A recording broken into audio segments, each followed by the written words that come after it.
How we as business founders manage growth and change makes all the difference. Between success and failure, between harmony and dissonance, between getting results and roadblocks. Because there's this universal truth about being human. As much as we need change, we fear it. And here's the thing, change itself is not inherently positive or negative, good or bad. It's the management of it that makes it so. Every change is an opportunity for us as leaders to strengthen our company and the connections we have built with our employees, our partners, and our communities. It's also a time when those connections may be weakened or may be broken entirely.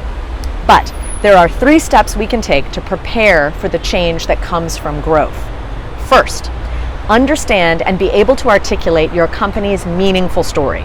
It's the first and the most important step in preparing for successful change. A story that's authentic, that's relevant, emotionally compelling, and simple to understand. It must also illuminate a purpose bigger than profit and a vision that's grander than just the product that we make. Are you in the horse-drawn carriage business? Are you in the business of moving people safely where they need to go? Because the change from buggies to motorized cars could be embraced by your team if you have the right story, and your business can grow and can sustain itself as technology advances. Think of the poor buggy whip company that didn't think so expansively about their story. Where are they now? Next, the second step. Connect your story to your beliefs, your vision, your legacy.